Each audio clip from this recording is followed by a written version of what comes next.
Gracias por estar aquí. A ver, yo trataba de entender qué había pasado con la presidenta, cómo así había soltado esta declaración que, por un mínimo de criterio, ustedes que han cumplido función pública lo saben perfectamente, es un desacierto. Es decir, que no tenga mando cuando en diciembre, enero, febrero decía, yo les he dicho que no usen armas no letales. Hay una orden de que solo usar armas no letales. Entonces, ¿le das órdenes o no le das órdenes? ¿Hay una cadena de mando o no hay una cadena de mando? ¿Qué nos quiso decir la presidenta? Probablemente en un tecnicismo, en un tema de formalidad, podríamos entender nosotros que el mando tiene que ver con quien ejerce, digamos, directamente, o a lo que ella creo que se ha querido referir al mando operativo, ¿no? A quien está conduciendo las operaciones en el terreno.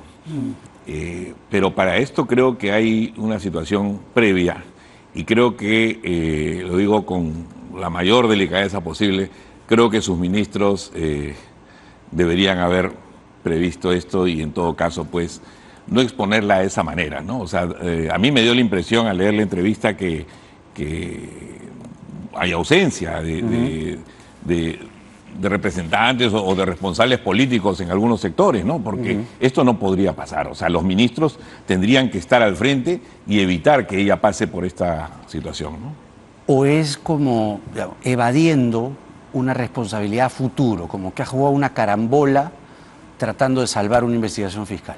Claro, en la misma línea de lo que señala Mariano justamente, ¿no? O sea, ese intento que podría darse de evadir una responsabilidad futura, creo que más que todo le corresponde a los ministros que están evadiendo la responsabilidad. No olvidemos que el artículo 128 de la Constitución habla de la responsabilidad política de los ministros. Entonces creo que comunicacionalmente, como señala,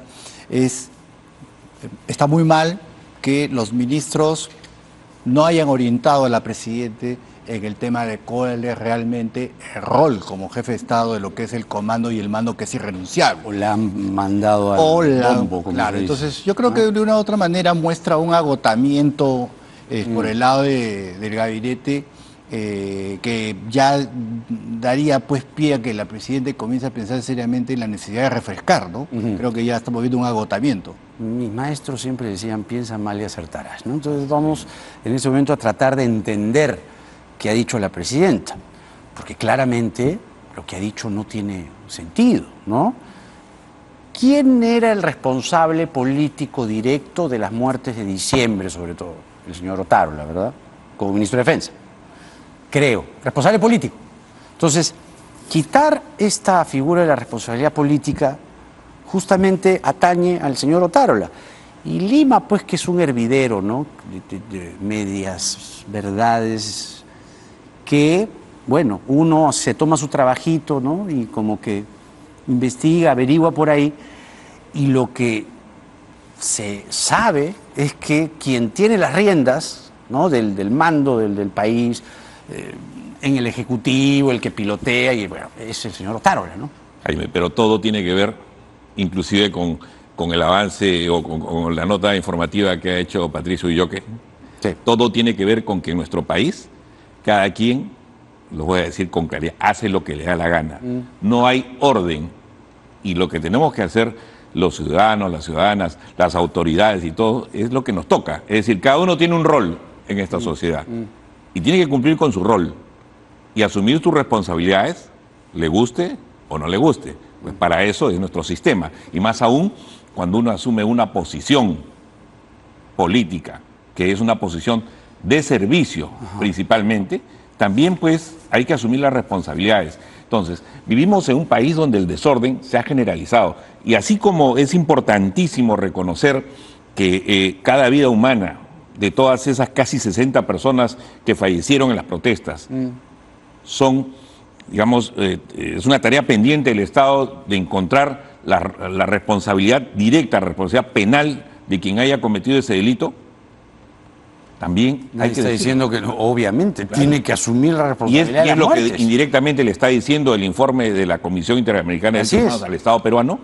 Sin embargo, ese es un documento político, ¿ya? Lo que hay que ver también es del otro lado. No se puede dejar a las Fuerzas Armadas ni a la Policía Nacional solos y huérfanos en esta situación, porque lamentablemente tenemos que entender que así como es importante defender el sistema democrático, también es importante ser honestos en el ejercicio del poder. A ver, tratemos de explicarle al público, porque has hecho una declaración. El informe es político, ya. De acuerdo, esa es una opinión que varios señalan, otros no. Se entiende que la comisión, no, se entiende. La Comisión Interamericana es un tribunal que además no es vinculante. Vinculante es la Corte, Así ¿no? La comisión no. Entonces, la comisión pertenece a un organismo, un ente, hablando de instituciones y de orden, que se llama la Corte de San José, el Pacto de Costa Rica. Entonces, nosotros como Perú estamos adscritos a ese pacto. O sea, desde eso que firmamos el gobierno de Morales hasta decirle ahora, de ahí vamos si quieres a polemizar, no se trata de eso, se trata de explicarle al público, porque lo que queremos es que de la frase vayamos a los hechos y lo expliquemos. ¿Por qué se dice que es un informe político cuando el Tribunal de San José es justamente una reunión de países, ¿no?, que velan por los derechos humanos de quienes están adscritos, que además es un organismo de la OEA? Solo una tingencia, discúlpame, Sí, Luis, una tingencia nada más. Dime. Yo soy un firme creyente en el sé. sistema interamericano Yo sé. y creo además en la defensa de los derechos humanos. Pero dijiste que es un informe político. Es un informe político. Claro. ¿Por qué? Porque es un informe que no es una sentencia, es un informe que nos describe, y yo creo, y describe muy bien la realidad desde la perspectiva... Lo que voy es que no debería, pues. No, pues. No debería un informe de la Comisión Interamericana ser político, o que alguien que ha sido ministro como tú, o un grupo de personas en la sociedad peruana digan, es un informe político. No, pero es importantísimo. Cuando digo que es un informe político, me digo que no es una sentencia jurisdiccional. Claro. Entonces, en esencia, la comisión está conformada por representantes de cada estado, pero que tienen una posición política y está bien. Igual, claro. Y está bien. O sea, no está mal que tengan una posición. Igual Mariano no es el embajador de esa frase, ¿eh? Así Ojo, es. mucha gente le está diciendo, y yo le agrego más, dicen ideologizado, parcializado, un tribunal de rojos, la tremenda corte, entonces ya se llega a la caricatura. Entonces, de lo que es en esencia el Pacto de San José, de lo que han dicho, que además no es novedad, ¿no? Lo ha dicho el New York Times, lo ha dicho Human Rights Watch, etcétera, etcétera, a llegar a esa conclusión. Lo que pasa es que hay que partir del operativo, o sea, lo que dice, un poco la comprensión del tema. Lo que hay que entender es que a nivel general el mando y el comando son irrenunciables. Y a nivel de la Presidencia de la República hacia abajo está estructurado de lo que se conoce como el Sistema de Seguridad y Defensa Nacional, y para eso se reúne, ¿no? El comité, el Consejo de Seguridad, donde en acta está establecido cuáles han sido las órdenes. Son por ley, son de material reservado, es secreto, eso no se publica, pero no es pues que el comando de las Fuerzas Armadas salga a operar porque no haya ninguna disposición. Entonces, ahí No hay es que salieron pues las Fuerzas Armadas, vamos a ver qué pasa en Puno sin que el Poder Ejecutivo les dé orden. Entonces, ¿no? vamos viendo el degradero. Claro. O sea, la Presidente y sus ministros y los comandos conforman el Consejo. Viene la disposición política. El mando. Después ya viene el comando porque son pues obviamente las disposiciones de a nivel operativo. Así es. Cada fuerza tiene sus temas y sus protocolos. Y cada uno tiene su manejo del uso de la fuerza, parece hasta la 11:36 y la 10:45. Las propias normas establecen... Sinteticemos, la gente no tiene claro los números. O sea, lo que son los decretos legislativos que regulan el tema del uso de la fuerza. ¿Qué es lo que se refiere a la presidenta? Entonces, ¿a qué La vamos? policía tiene sus decretos, Protocolos. ¿no? Sus protocolos. Pero Ellos, es que suena así, Pero pero no perdón, son el aislados. gesto es es la lectura, ¿no? parte de una estructura. Y Ya. si hay algún problema Ya, con por la respecto... estructura, pero ¿quién manda? Pues? Pero por eso digo, por eso Ya. es una estructura que va desde la parte superior Ya. de la pirámide. Ajá. Para eso tenemos, como digo, un Consejo de Seguridad y Defensa Nacional, que primero y después viene el nivel operativo funcional, que es el primer nivel, que es en los ministros. Entonces, para eso el 128 construye la figura de la responsabilidad ¿Y qué dice? política de los ministros. ¿Y qué dice? Que los ministros de Estado Son son responsables responsables políticos de lo que sucede. Y se en su complementa con la Constitución. no también. olvidemos que nuestro régimen político es presidencialista, está hecho para proteger Cuida. Yo ya no cuida sé, al pero presidente, bueno. Sí. cuida al presidente, y para eso los ministros son. Entonces, ¿qué es lo que se trata de la declaración que ha dado la presidenta?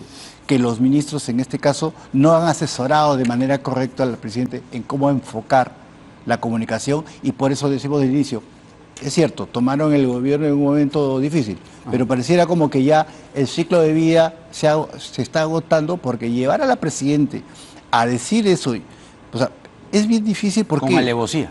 Es que, mire, ningún líder Ventaja. puede decir, ¿No? no tengo Con comando, ventaja. porque Es la eso... presidenta sentada en Palacio, recibe a Ricardo León y le dice, yo no tengo nada que ver, el decreto, ¿no? 1, 2, 3, listo. Eso afecta a gobernabilidad.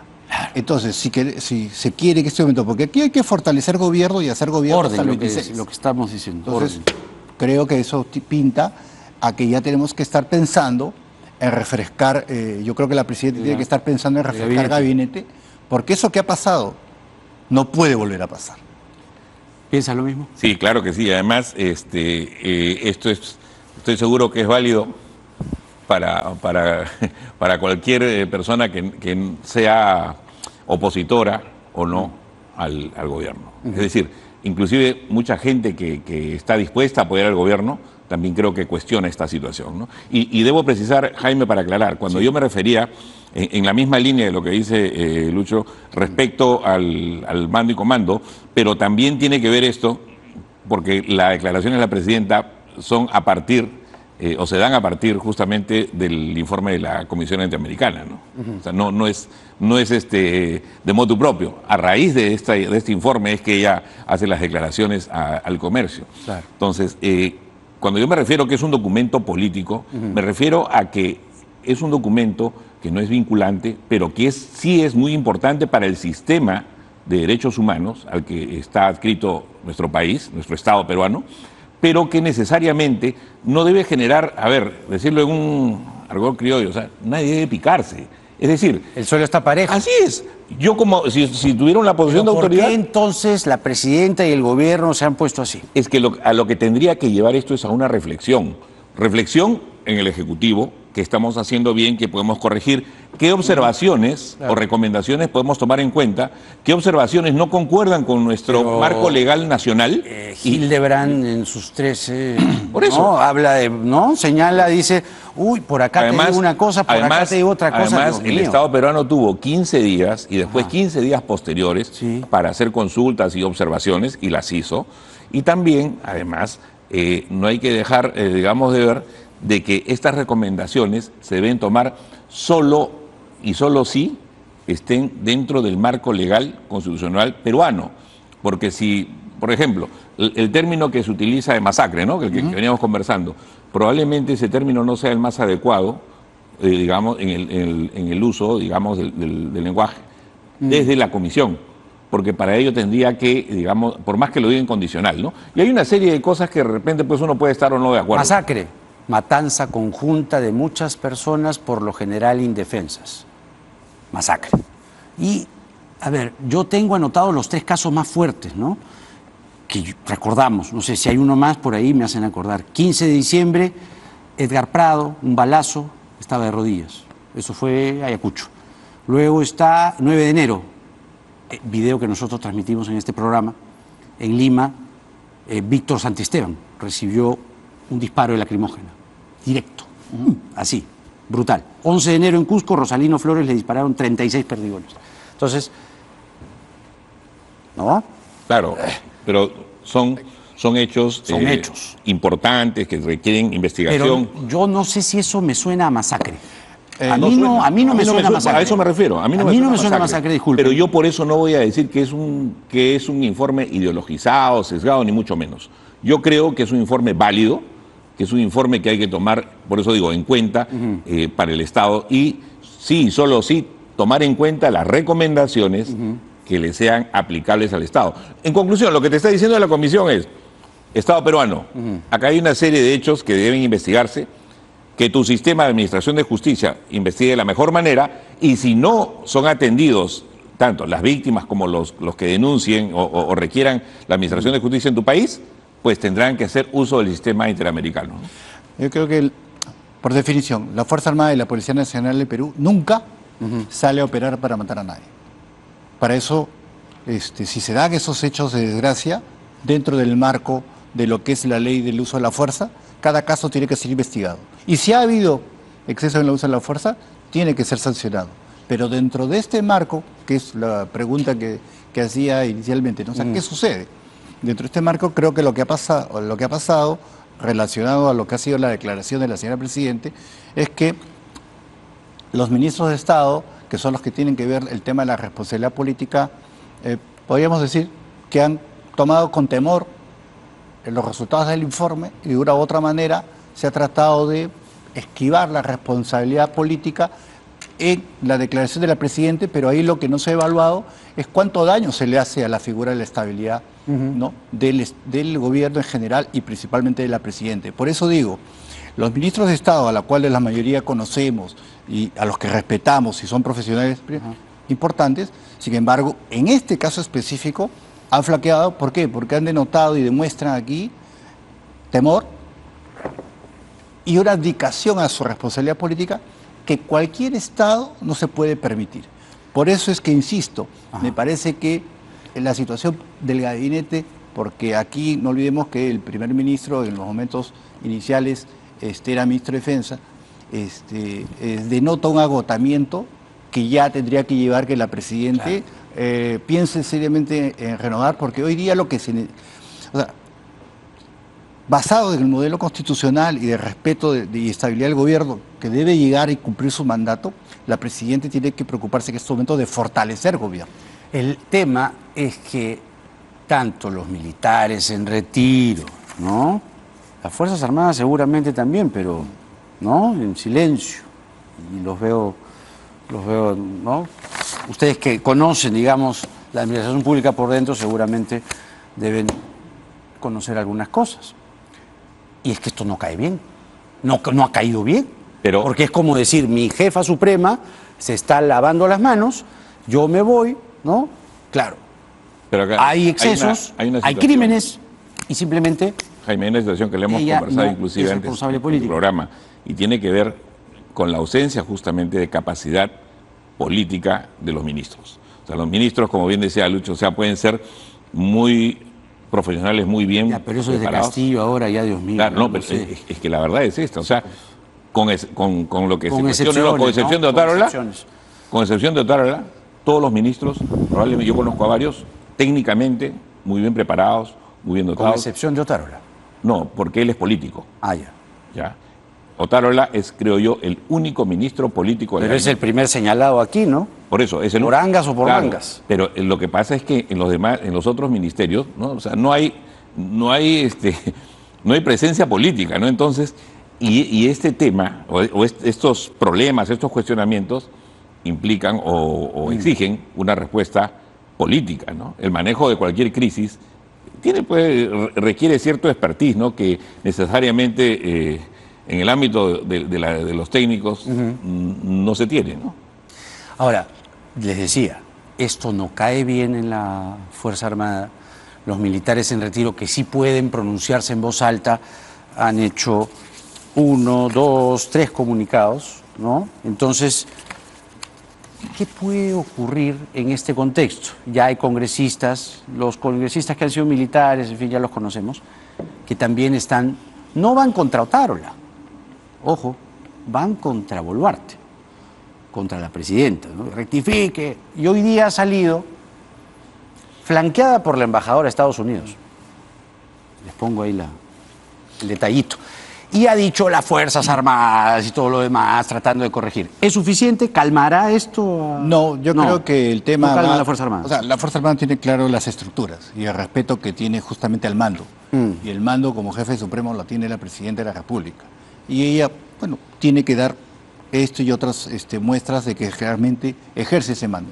Pero la responsabilidad nuevamente es política.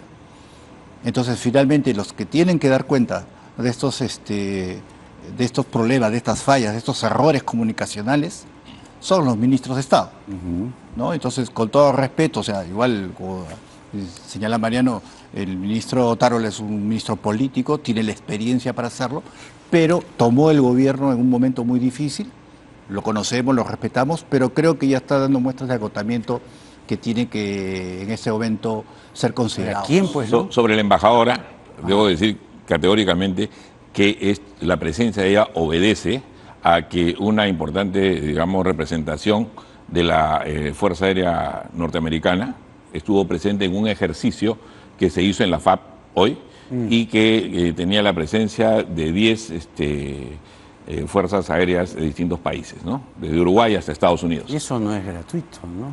No, es un ejercicio. Es un ejercicio ya programado con anterioridad en la Fuerza Aérea, ¿no? O sea, más allá de la legítima suspicacia que pueda provocar la presencia. ¿Se van a comprar aviones? ¿Sabemos? Ojalá. ¿Y los Antonov que tenemos acá? Lo que pasa es que ahí hay un problema gravísimo en todo el parque aeromotor de las Fuerzas Armadas y de la Policía, y producto de la guerra, inclusive con, jugando ajedrez, con Rusia, claro, hay un gravísimo problema. Con todo respeto a la embajadora de los Estados Unidos, que además es una mujer talentosísima, muy, muy capaz. Una vez tuve la oportunidad de conversar con ella directamente cuando entrevisté al señor. No se puede entrar más en detalle, ¿no? Por razones de seguridad, justamente. Por razones de seguridad, pero que se pare atrás de la presidenta de la República, Jaime, no es una. Jaime, no es una casualidad. Respecto a las Fuerzas Armadas y a la Policía, lo que sí me preocupa, y acá lamentablemente la pita se rompe siempre por el lado más débil, con todo el respeto, no me preocupan los generales, los almirantes, o sea, y me pueden preocupar, pero me refiero en el ámbito hoy de las responsabilidades. O sea, cuando un ministro o un alto funcionario tiene un juicio que afrontar, el Estado, sea responsable o no, le paga a un abogado y después, obviamente, si es responsabilidad penal, obviamente el funcionario condenado tiene que pagar, ¿no? Claro. Pero en primer momento es el Estado quien responde. En el caso de los suboficiales, de los técnicos suboficiales, sean de las Fuerzas Armadas o de la Policía Nacional, es todo un martirio, todo una situación muy, muy, muy grave y penosa que tienen que afrontar ellos mismos con sus propios peculios, su defensa en una investigación, por más legítima que sea. Entonces, no puede ser, ya, que al fin y al cabo, quienes protestan, ¿de dónde vienen? Como diría Castillo, del pueblo, ¿no? Y quienes están pagando los platos rotos producto de cualquier situación de exceso e inclusive de cuestionamientos a los derechos humanos o violaciones de derechos humanos, los policías más humildes y los militares más humildes, ¿no? A ellos les debe doler esto, ¿no? A eso se refería, creo, Lucho, cuando dice que ellos, o sea, ellos van a trabajar y salen a trabajar en defensa del Estado de Derecho. No van a matar porque quieran. Entonces, esa situación es una situación que debemos reflexionar también, ¿no? Sí. Yo les agradezco mucho. Importante, brevemente, por favor. A nivel de Estado, parte de la reconstrucción del discurso político de la Presidente es no olvidar que es muy importante reconstruir también la capacidad operativa de nuestras Fuerzas Armadas y nuestras fuerzas policiales. Claro. ¿No? Entonces, eso va a permitir que también las fuerzas y la policía a nivel operativo recuperen las capacidades para poder brindar la seguridad y la defensa que está establecida en nuestras políticas nacionales. Vamos a ver, pues vamos a ver. Yo les agradezco mucho a Mariano González y a Luis Herrera por haber estado con nosotros en medio de un lío en el que se encuentra la Presidenta de la República por esta desafortunada declaración, desconociendo su propia función. Gracias. Gracias, Jaime.